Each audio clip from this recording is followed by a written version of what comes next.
time for Friday Night Lights, sponsored by McDonald's of Hampton Roads and Northeast North Carolina, Casey Auto Group, and Rose and Wamble Realty. Another beautiful October night for football as teams begin to lock up playoff spots. Which schools have what it takes to win a state championship? We're starting to find out. Friday Night Flights starts now. I'm Bruce Rader. Lansdowne and Ocean Lakes have dominated the Beach District this season and will advance to the state playoffs. But the defending champions from Cox and Tallwood, even though they will probably advance as well, faced off tonight looking to maybe get a home playoff game in the first round. Now, Cox would lead at halftime, but Tallwood would battle back. Antoine Cade up the middle to tie up the game. And then Tallwood's defense would stand tall, forcing the fumble, giving Tallwood quarterback Sabian Stone the opportunity to call his own number. On the keeper, Tallwood takes the 21-14 lead. But don't discount the Cox Falcons. A 14-play, 76-yard drive. Leno Lester picking up yards with some tough running. And that would set up who else but their star player. Quarterback Tavion Robinson, 7 yards, untouched, giving the Falcons a 3-point lead with 2 minutes, 20 seconds left. Tallwood, though, Cade, another nice run around the end, right into your living room for the first down, and then Stone finds the junior, Jonte Porter, down the sideline, 29 yards, but he will be tackled just short of the end zone. So with less than a minute to play, it's Stone with the run up the middle. That would give the Lions a lead that they would never lose, because Cox, with one last chance, Tallwood's Zaki Stelly gets the interception to seal the deal.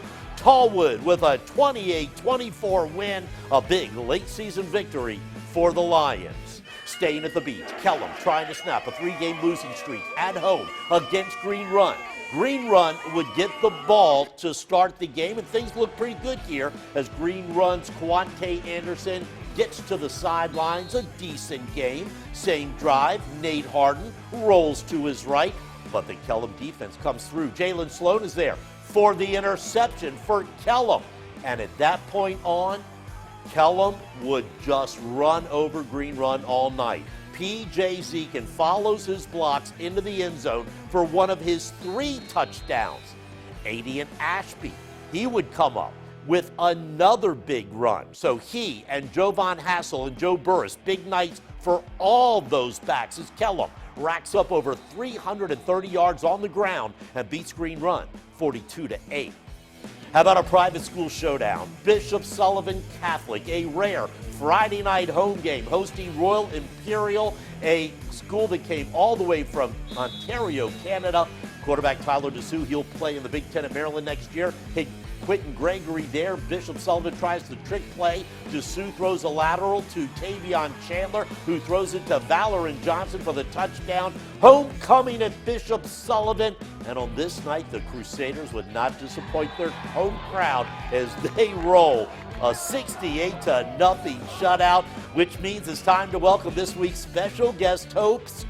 You wake up with her every morning with Don Roberts. Katie Collette joins us again this year. Thank you for having me, Bruce. It is a pleasure, and I had the privilege of being at Bishop Sullivan High School for the Crusaders homecoming game tonight, and it was pretty clear everyone was ready to have a good time.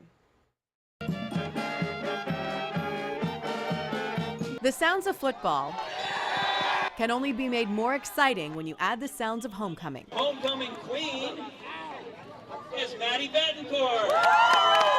A massive celebration leads to the crowning of royalty, a very big honor for this year's king and queen. I'm glad to be someone that other people can look up to and that they admire. I'm glad to receive the recognition as a leader of the school, and from the work that both of us have put in, it really means a lot. The students and staff at the school all put in a lot of work to make homecoming special. Today I served at the Green and Gold reception, which is where we inducted the former principal of the school, Dennis Price, into the Hall of Fame for athletics, as well as Joe Vasquez. As a senior and ambassador at Bishop Sullivan, Claire Driscoll helped with 3 reunions today, and she heard of a lot of alumni talk about changes over the years. Back when we played, we didn't have lights, and it was totally different.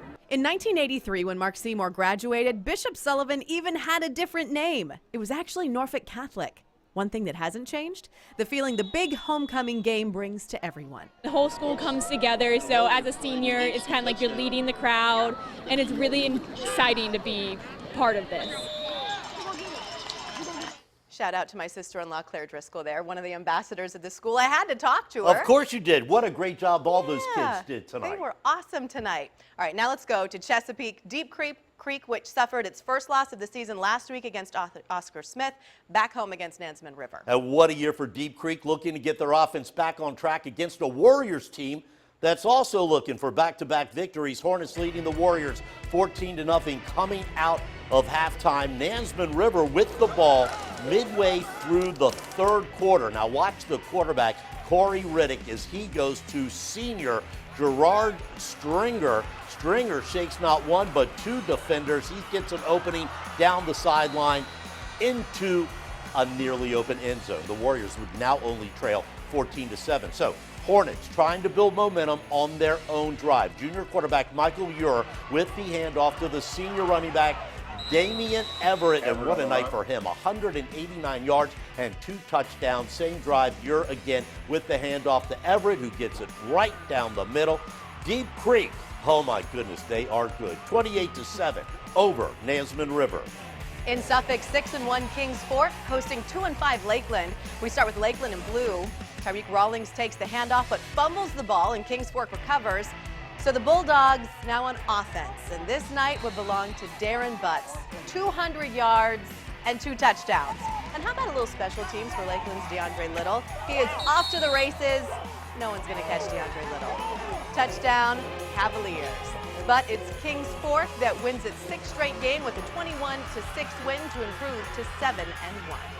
How about that? What a run back, Katie. Western Branch hosting Great Bridge for homecoming first quarter quarterback Bryquan Harrell with the toss to Bryce Stratton. Stratton weaving in and out past 1, 2, 3 Wildcat defenders. And then later in the same quarter, Harrell again. He hands it off to Stratton, who just breezes into the end zone.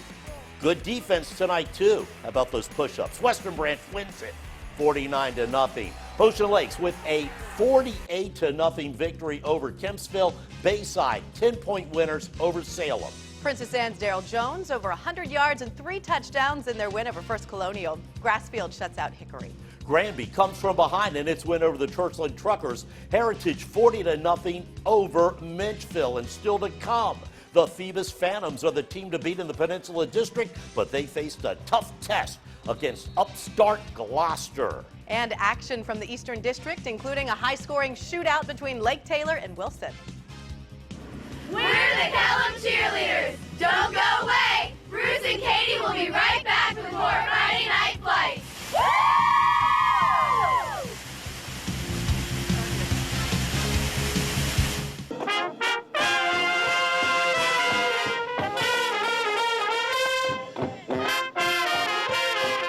The outstanding Kellum High School Marching Band under the direction of Cameron Baker. They are the Friday Night Flights Band of the Week. You can see their entire performance on wavy.com. While you're there, you can also find previous Bands of the Week, full episodes of Friday Night Flights, top 10 plays.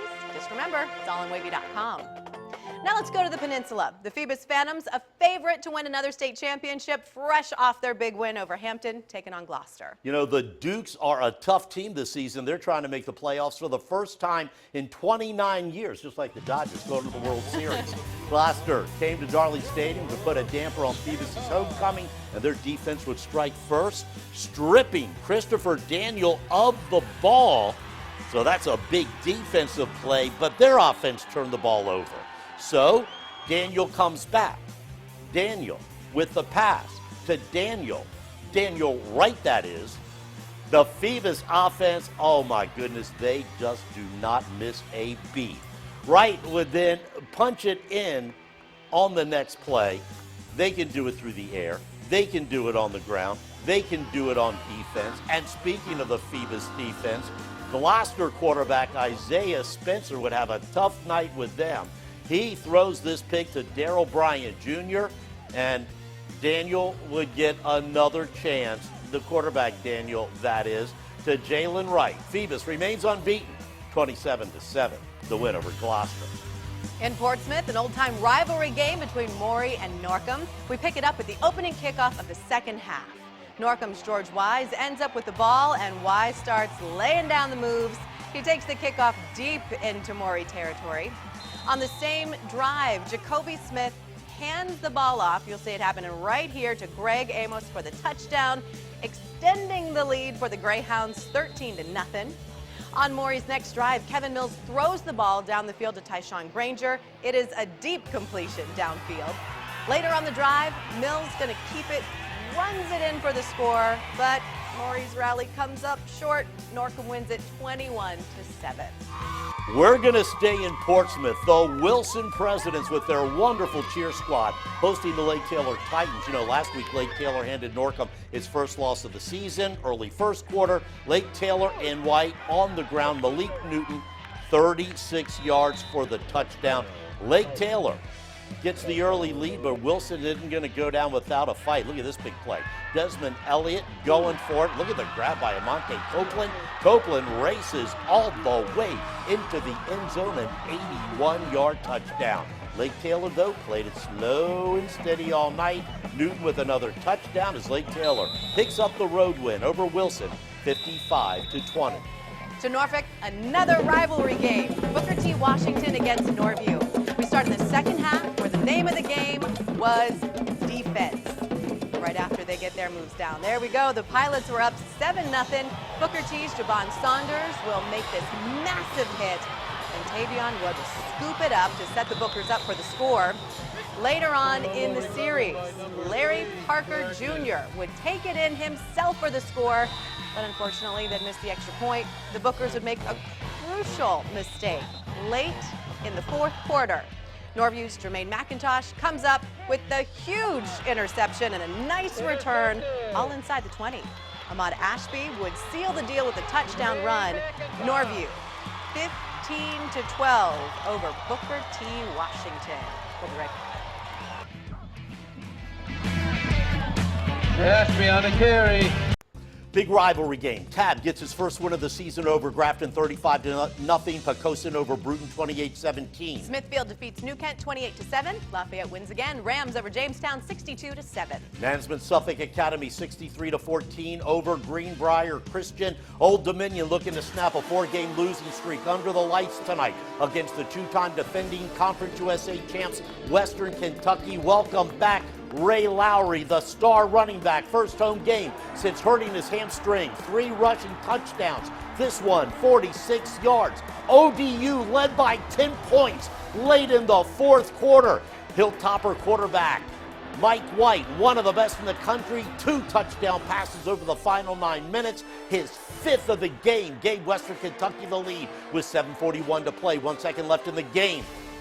Old Dominion has a chance to win it. Their 17-year-old freshman quarterback, Stephen Williams, intercepted the Hilltoppers, hand the Monarchs a gut-wrenching 35-31 loss. We'll have reaction from this game on Wavy.com. Click on Sports. Christian Randolph, 2 touchdown passes. Norfolk Academy beat St. John's the Great 27-6. Have a great weekend, everyone. Good night.